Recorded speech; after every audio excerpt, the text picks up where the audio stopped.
Tampons, serviettes, après le scandale, quelle solution? C'est le thème de notre émission ce mois-ci.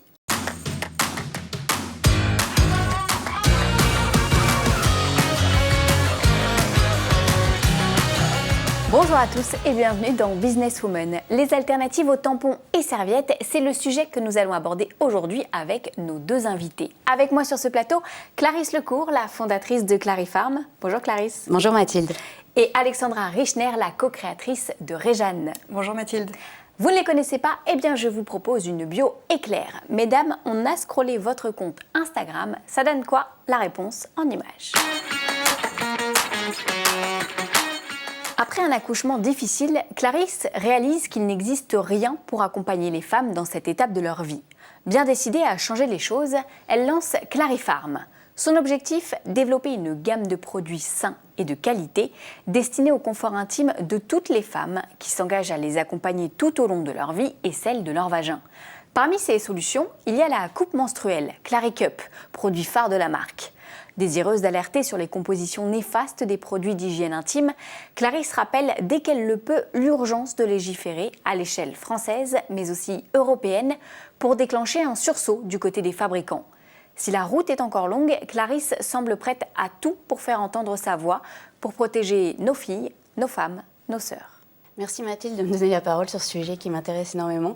C'est vrai que c'est la bataille de Clarifarm, du laboratoire Clarifarm à l'heure actuelle, c'est de permettre aux femmes françaises, aux femmes européennes d'être protégées par le même type de réglementation qu'on peut trouver au Mexique, aux États-Unis, en Corée du Sud et j'en passe. Voilà. Et c'est absolument pas le cas aujourd'hui. Non, n'importe qui peut vous vendre n'importe quoi et c'est pas acceptable. On aura l'occasion d'en reparler dans le débat tout à l'heure. Merci Clarisse. Alors Alexandra, je propose qu'on enchaîne avec vous. Ultra fine, ultra absorbante, ultra résistante, invisible, infaillible, irrésistible. Pour toutes celles qui ne veulent plus ni tampons ni serviettes, les culottes Réjeanne ont tout bon. En 2017, lorsqu'Alexandra et Wai cherchent ensemble une alternative aux protections hygiéniques que l'on connaît, elles ont l'idée d'une culotte menstruelle. Après des mois de recherche et d'essayage des prototypes, elles sortent Réjeanne. Made in France, ces culottes sont sans nanoparticules d'argent. Comprendre qu'elles sont non toxiques en plus d'être écologiques. Le succès est immédiat pour la jeune pousse qui semble avoir séduit toute la planète Instagram.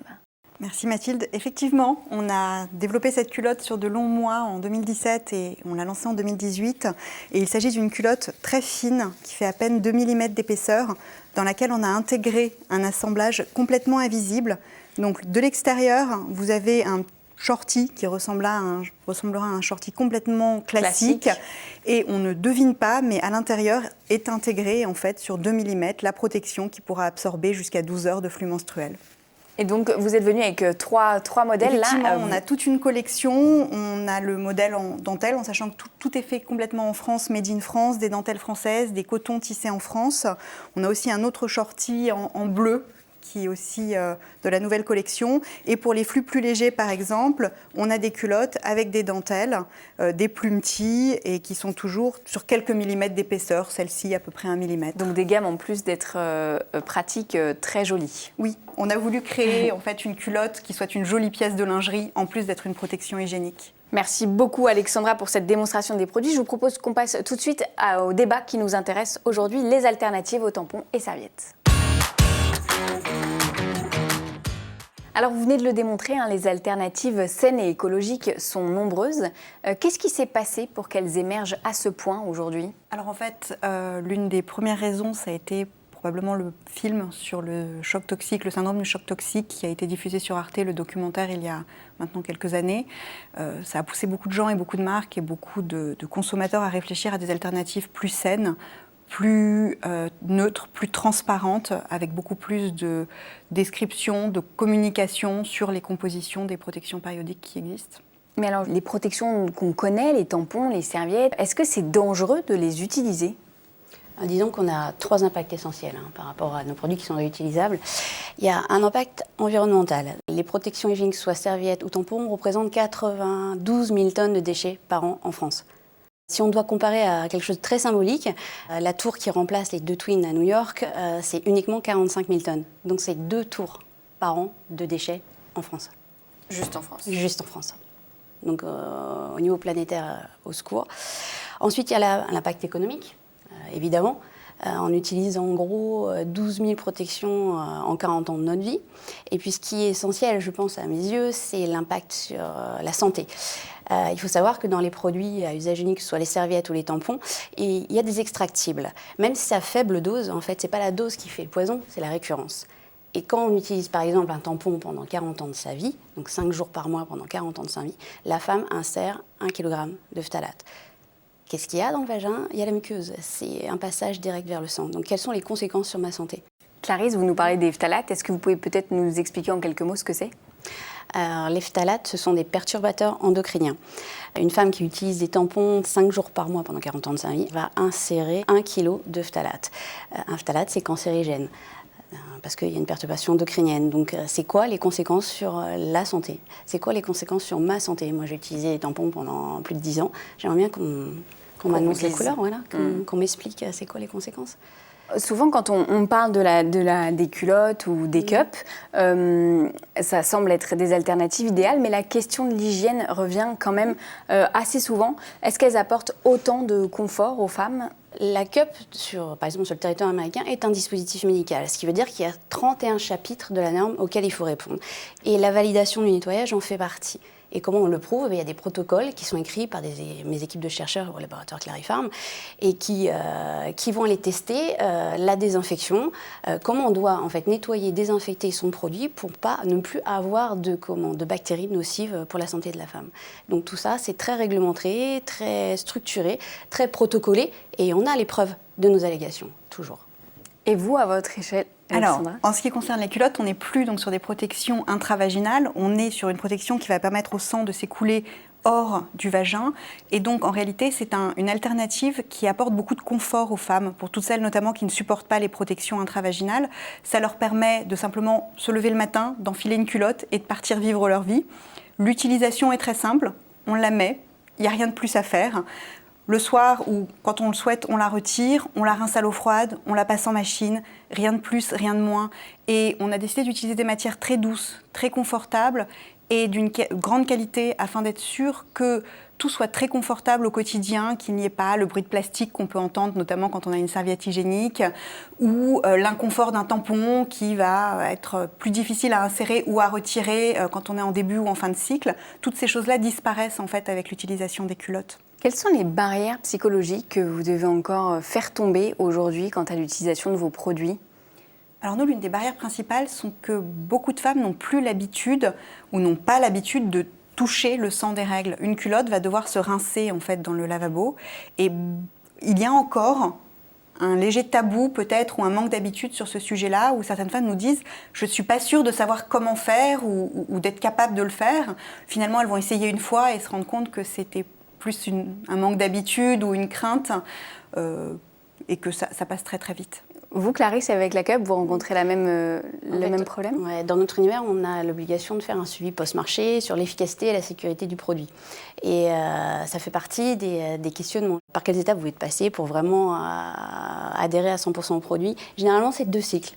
Au bout de 2 cycles, voilà, on prend ses habitudes et on a chacune nos réflexes et ça fonctionne très bien. Alors, je vais revenir un peu sur ce que vous disiez tout à l'heure, Clarisse. Vous parliez du kilo de phtalate qu'on insère dans son vagin tout au long de sa vie.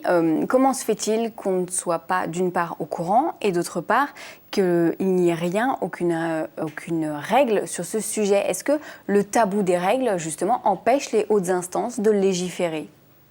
Non, je pense que il y a un désert réglementaire et c'est à nous de sensibiliser les autorités.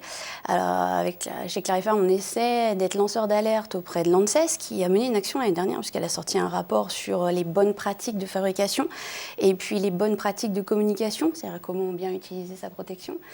C'est un premier pas. La DGCCRF nous a audité plusieurs fois et nous annonce une norme. Donc je me dis, alléluia, on avance enfin vers une réglementation et c'est important pour les femmes. Et les femmes, elles, comment on les informe? Parce que là, on parle des hautes instances, ok, mais les consommatrices, est-ce que engager publiquement le débat, c'est une façon d'alerter peut-être, de prévenir? Je pense que c'est à nous, en tant que fabricants, de nous positionner. Je pense que c'est pas si compliqué de ça, d'inscrire sur la boîte toutes les compositions et les bonnes pratiques d'utilisation. C'est comment je la mets, comment je le retire, comment je le nettoie et prouver toutes les allégations. Voilà, chez Clarifarm, on est 11, on a réussi à le faire. Donc n'importe quelle société, n'importe quel fabricant peut le faire également, bien sûr. Alors en parallèle, on voit quand même sur les réseaux sociaux, notamment sur Instagram, que la parole se libère sur ce type de questions et que de plus en plus de femmes s'interrogent et de plus en plus de journalistes, d'auteurs, d'influenceurs prennent la parole sur ces sujets-là pour essayer justement de communiquer à grande échelle, pour que de plus en plus de femmes réalisent, comprennent ou puissent parler même de ces sujets qui, pendant longtemps, sont restés des sujets un petit peu tabous. Donc on constate véritablement un tournant actuellement sur ces sujets-là. Et je pense que notre job, c'est de toucher les hommes. Parce que ces hommes, ils ont des femmes, ils ont des filles, ils ont des sœurs. Voilà. Protégez vos filles, messieurs. Une parole se libère et les choses sont en marche. Un sprint. Merci beaucoup, mesdames, pour ce débat. Je vous propose qu'on enchaîne tout de suite avec la Minute Réseau. Avoir une idée, c'est bien. Savoir la vendre, c'est mieux, nous dit la BGE. Parce qu'une entreprise qui n'a pas de carnet de commandes rempli est une entreprise en difficulté, l'entrepreneur est avant tout un vendeur. Mais vendre, ce n'est pas seulement faire la démonstration que l'on propose le meilleur produit ou service. Vendre, c'est adopter la bonne posture, le bon discours et la bonne organisation. C'est aussi incarner son produit pour raconter son histoire. Savoir vendre, c'est savoir se vendre. Maîtriser sa stratégie commerciale, c'est un ensemble de savoir-être et savoir-faire. D'abord, le storytelling. Vendre son histoire tout autant que son produit pour parler à l'intelligence émotionnelle de son client. Ensuite, être à l'écoute de son marché et de son environnement. Indispensable pour avoir un produit ou service qui corresponde à sa cible et permette de transformer la prospection en vente. Puis, adopter la bonne organisation pour être en capacité de répondre à la demande. Enfin, fidéliser ses clients, car il coûte entre 7 et 10 fois plus cher d'acquérir un client que de le conserver. Pour vous accompagner dans votre stratégie commerciale et développer votre entreprise, pensez à la BGE, un réseau national d'appui à l'entrepreneuriat qui aide chaque année plus de 28 000 entrepreneurs, dont près de 13 000 femmes. Alexandra et Clarisse, vous êtes venues toutes les deux avec un message. Clarisse, je vous laisse la parole. Moi, c'est un coup de gueule. Un coup de gueule qui porte sur la protection de nos innovations en France et en Europe. Il faut savoir que si on dépose un brevet, en France, c'est 5 000 €. Ensuite, extension européenne, c'est 10 000. On arrive à 15 000.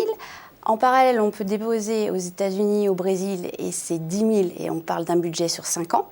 Et puis après, il y a la seconde, la douloureuse européenne, qui nous dit quoi? Il nous dit, ben voilà, madame, vous avez déposé un brevet en Europe, mais vous ne l'avez pas. Pourquoi? Parce que maintenant, vous avez des frais administratifs et des frais de traduction dans tous les pays européens. La note, c'est 65 000 €. Donc, je parle à l'Europe, coup de gueule au niveau de l'Europe, aidez-nous, s'il vous plaît, pour qu'on puisse déposer nos brevets en une seule langue et que ça nous coûte aussi cher qu'aux États-Unis. Merci. Merci beaucoup, Clarisse, pour ce message. Alexandra, je vous laisse la parole. Merci. Alors moi, ce sera un coup de cœur. C'est un coup de cœur sur le documentaire 28 jours qui a été diffusé il y a quelques mois en France, réalisé par 3 journalistes. C'est un documentaire qui a pour but de libérer la parole sur les règles, de parler de l'histoire des règles, de la façon dont elles sont appréhendées aujourd'hui dans notre société par les hommes, par les jeunes, par les enfants, par les femmes, par les adolescents, par tous, sur la situation, sur la précarité menstruelle, sur l'avancement aujourd'hui. Et c'est vraiment un documentaire qui est très puissant dans sa parole, dans son message et dans ses images, et que je recommande de tout cœur à tout le monde, hommes et femmes, de regarder. Merci beaucoup, Alexandra. Le message est passé. Voilà, Businesswoman, c'est fini pour aujourd'hui. Merci beaucoup, Clarisse et Alexandra, d'avoir partagé notre plateau. C'était un plaisir de vous recevoir. Merci à vous. Merci, Mathilde. On se retrouve le mois prochain. D'ici là, n'hésitez pas à commenter et partager cette émission disponible sur Facebook et sur YouTube. Merci de nous avoir suivis et à très vite sur le plateau de Businesswoman.